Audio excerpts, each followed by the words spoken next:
So let's talk about the other hat that you wear, because you obviously are coaching guys at a high level, helping develop young kids. Elite 11 said, let's tap this guy to come over and help us with our thing. So you've been Elite 11 counselor and coach for a few years now. Mm-hmm. You were present coaching future Michigan quarterback Jadyn Davis. I believe this was the Atlanta regional, right? Yeah. Wasn't it?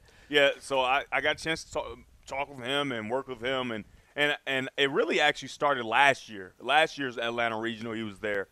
And in my opinion, he was the most impressive quarterback there, especially for the underclass group. It wasn't even close for the underclass group. And at that moment, this is before I even knew that he might even consider Michigan or anything like that.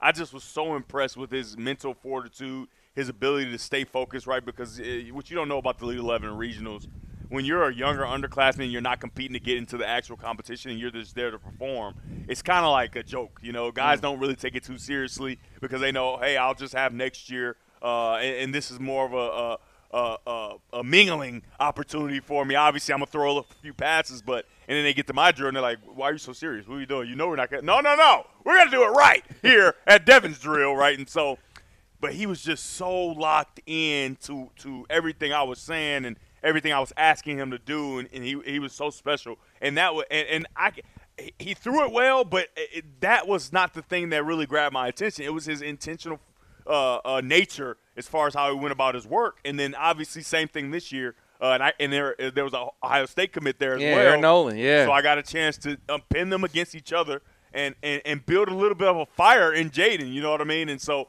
put him in some situations that he probably wouldn't win, and kind of gave the ability for Air Noland to kind of have a little one-up, because that's what we need, baby. We need to make sure that fire is brewing extremely hot and give him an opportunity to, when he gets here, he can hit the ground rolling and have that hatred for Ohio State from the start. So first thing I want you to do is give me a scouting report. Like, you break down his game, his talent, what you think he does well, what are his strengths.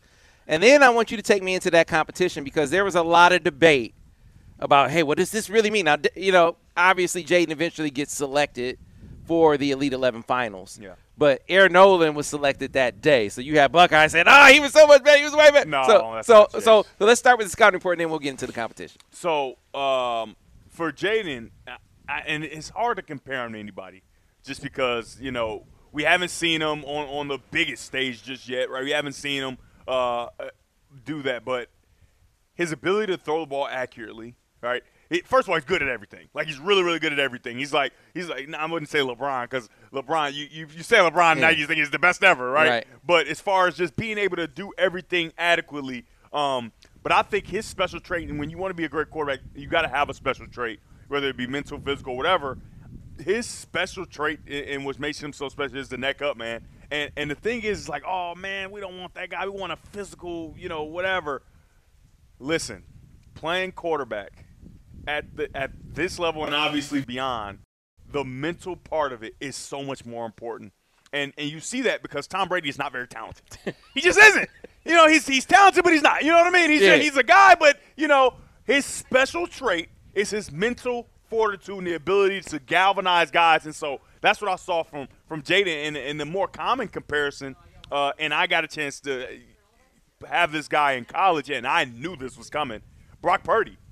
Brock Purdy at Iowa State got a chance to play a lot of football there. Smaller guy, not a huge arm, does everything well, knows how to think through the game, and everybody is acting like, oh, man, it's the 49ers. Well, no, the 49ers weren't playing very good before he got in the game, right? And this guy gets in the game, and he's a difference maker in the way that his teammates talk about him and everything like that, and the way his college coaches talked about him when I did calls with them.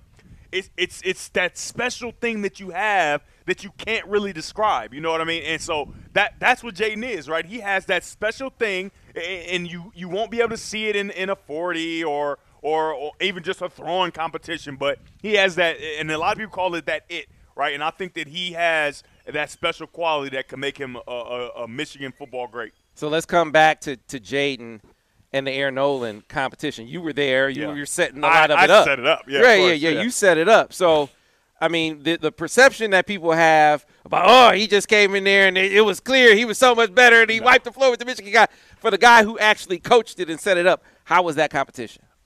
That's not the case at all. First of all, there are a few guys there that were extremely talented. And so with the Elite 11 in the regionals, you don't want to just off the cuff, right, invite a bunch of guys from the same place because you still got to go other places and what have you, watch the film and stuff like that. So it's maybe one guy that you'll invite or whatever, and Air Noland just happened to be that guy on that day. But walking away, we all knew who we were going to invite, Jadyn Davis and a couple other guys. So but it's good. I love it.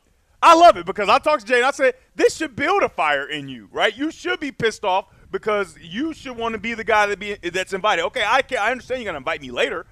No. Invite me now, right? You invited him now, invite me now. And so I love it. And Ohio State can continue to get on that high horse that they've been on for so long. But guess what? That fall is long and it's hard, and I'm excited about it. But that's not to take anything from Air Noland. Air Noland is outstanding. He's left-handed, right? I don't love that. It's just weird. But as far as watching his film, I was super impressed with him because watching him a year ago in like 7-on-7 circuit, I think it was, or maybe 2 years ago, I don't know. He was not very good in my opinion. Mm-hmm. I didn't think he was good at all. I was very underimpressed. And the reason I remembered him is not because of how bad – it was kind of how bad he was, but his hair. I remembered his hair. I'm like, oh, man, I remember that kid. He's terrible, right? This guy sucks. So I go watch his film before the regional, getting prepared to go and whatever, and I'm like, I'm okay. All right now. He's improved, right? He's worked on his game, and that's what you love to see. And then he was good at the regional. They had some direct competitions, all in good fun, that went down to the brink. At one point at the end of the camp on the last drill, everybody was over watching the drill, and so it was kind of like Air Noland made a throw right here, and Jadyn Davis made a throw right here. And so for me, even with the young go-getters, you can ask them if they're ever at a camp that I'm coaching, if it's close, I'm picking the other guy because you need that failure. I encourage and actively seek out failure. If it's close, I'm picking the other guy. Even if you beat him by a little bit, I'm picking the other guy if you're my guy. So, and the thing is, I don't have to explain it to the young go-getters because they know it already. They know. If I don't make it so clear that it ain't even close, Devin's going to pick the other guy because I know that the failure and the disappointment is going to truly drive you if you're that guy. So right? If you're not that guy, you'll be all sad and all that, whatever. But I think Jadyn could be that guy. And so you were doing a little. That's a little extra coaching you were doing for Jadyn. It's close. Him. It didn't hurt. It broke my heart. So if it was close, let's be clear. I don't even know if Jadyn knows this. I'm looking. So if it was close, if it was tight, if it could have gone either way, he picked the other dude. I'm picking him every time.